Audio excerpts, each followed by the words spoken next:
आज हम बात करने जा रहे हैं एक ऐसे खलनायक की जो अपनी भूमिका इतनी संजीदगी के साथ निभाते थे कि उनकी भूमिका को देखकर, उनकी खलनायकी को देखकर, उनकी विलेनगिरी को देखकर लोगों ने अपने बच्चों के नाम प्राण रखना बंद कर दिया था। जी हाँ, बात प्राण की हो रही है। वही अभिनेता जिन्होंने बहुत समय तक भारतीय सिनेमा पर राज किया अपनी शानदार खलनायकी की वजह से। दरअसल प्राण का जन्म पुरानी दिल्ली में हुआ था और उनके पिता एक सिविल इंजीनियर थे और उनकी माता रामेश्वरी। और प्राण बचपन से ही एक प्रोफेशनल फोटोग्राफर बनना चाहते थे, लेकिन किस्मत उनको शानदार नगरी माया नगरी फिल्मी दुनिया में ले आई। अगर हम बात करें प्राण के फिल्मी सफ़र की शुरुआत की, तो किस्सा ये मशहूर है कि ये बात उन दिनों की है जब प्राण जी लाहौर में रहा करते थे और एक बार वो कहीं पान खा रहे थे कहीं पर खड़कर। तो एक राइटर थे जिनका नाम था बली मोहम्मद बली। उन्होंने उनको देखा और उनके पास आकर करीब आकर उनसे कहा कि तुम एक फ़िल्म में काम करोगे? तो प्राण ने मुस्कुराते हुए कहा, जिस तरह उनको लगा हो कि उनके साथ कोई मज़ाक कर रहा है कि मैं तो यहाँ पे पान कर खाने आया हूँ, आप मेरे साथ ये मज़ाक क्यों कर रहे हैं? आप मुझे यहाँ से भगाना चाहते हैं? तो उस इंसान ने, उस राइटर ने कहा कि नहीं, सचमुच मैं आपको एक फ़िल्म में काम देना चाहता हूँ। तो इस तरह प्राण को फ़िल्म मिली, एक पंजाबी फ़िल्म थी वो जमला जट।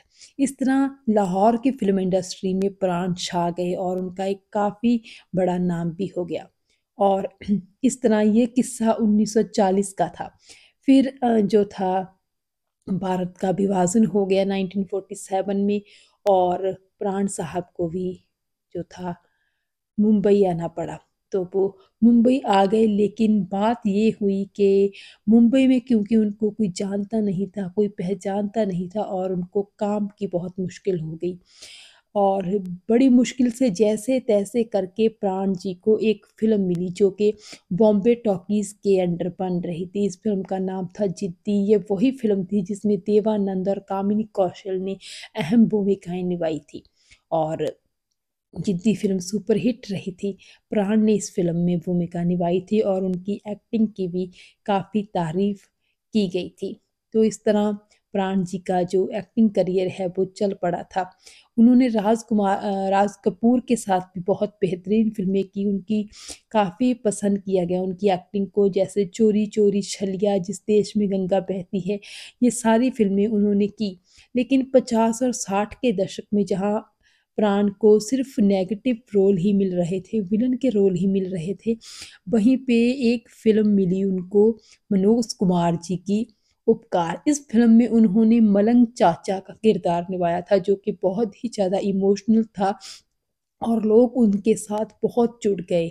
लोग उनको एक इमोशनल कैरेक्टर के तौर पर लेने लगे, उनको वो एक आम इंसान की तरह, एक जैसे सच्चा जीवंत इंसान हो वैसा ही वो लगने लगे।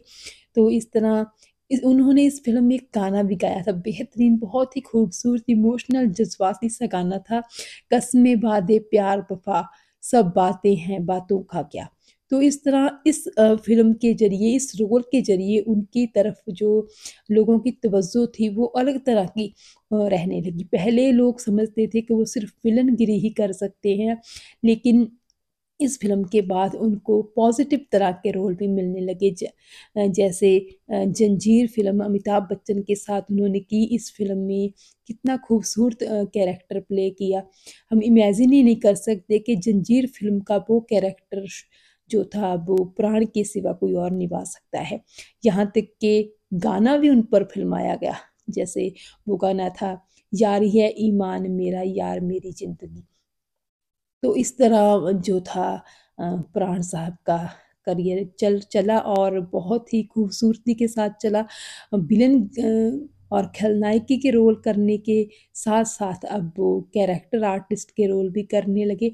एक फ़िल्म है उनकी जिसमें बड़े दिलवाला, जिसमें उन्होंने उन पर एक गाना फ़िल्माया गया था कि जीवन के दिन छोटे सही, हम भी बड़े दिल वाले। इस तरह बहुत सारे खूबसूरत जो है वो उन्होंने अपने करियर में एक्सपेरिमेंट किए हैं।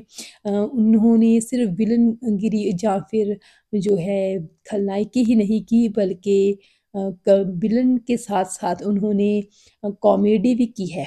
हाफ टिकट जो कि किशोर कुमार के साथ उनकी फ़िल्म थी, इस फ़िल्म में उन्होंने किशोर कुमार के साथ कॉमेडी भी की और दर्शकों ने इस कॉमेडी को भी खूब पसंद किया और खूब सराहा भी। तो अगर हम उनके पर्सनल लाइफ़ की बात करें तो प्राण जी ने 1945 में शुक्ला आलूवालिया के साथ शादी की और उनके 3 बच्चे हैं, 1 बेटी और 1 बेटा।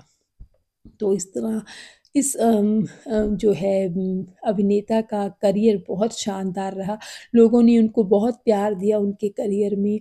हाँ, ये ज़रूर था कि उनके रोल जो वो नेगेटिव रोल प्ले करते थे, विलन के रोल प्ले करते थे, उन रोल्स को लोगों ने इतना संजीदा लिया।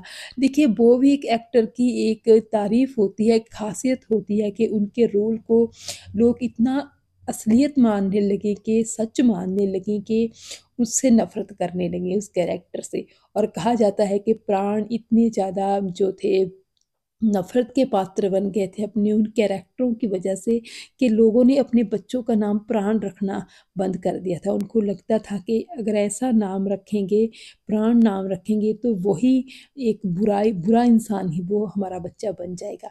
तो इस तरह बहुत ही ज़्यादा जो है दिलचस्प रहा प्राण जी का करियर। उन्होंने सिर्फ़ दिलीप कुमार, देवानंद, राज कपूर के साथ ही काम नहीं किया बल्कि उसके बाद धर्मेंद्र, अमिताभ बच्चन और बहुत बड़े-बड़े सितारों के साथ काम किया और बहुत नए उस टाइम के नए डायरेक्टर्स भी उन्हें अपनी फ़िल्मों में ले रहे थे। जैसे सुभाष घई ने बिस्वनाथ और क्रोधी जैसी फ़िल्मों में उनको बेहतरीन काम करने का मौका दिया।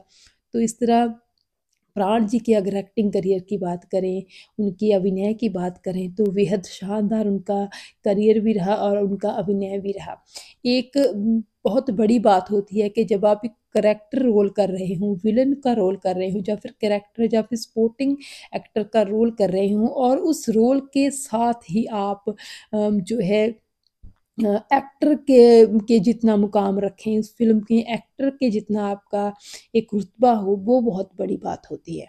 तो यही ख़ासियत थी प्राण साहब की कि उन्होंने जो है शानदार अदाकारी की और उस शानदार अदाकारी के कारण उन शानदार डायलॉग्स के कारण लोग आज भी उनको याद करते हैं। एक फ़िल्म थी जिसमें किशोर कुमार और प्राण जी के ऊपर एक बहुत ही खूबसूरत गाना फ़िल्माया गया था, आके सीधी लगी जैसे दिल पे कटरिया। ये गाना बहुत ही ज़्यादा फ़ेमस भी हुआ था और प्राण जी के अभिनय को भी और किशोर कुमार जी के अभिनय को भी इस फ़िल्म में बहुत पसंद किया गया था। तो इस तरह भारतीय सिनेमा के इतिहास में, भारतीय खलनायकी के इतिहास में प्राण जी का नाम सुनहरे अक्षरों में लिखा जाएगा।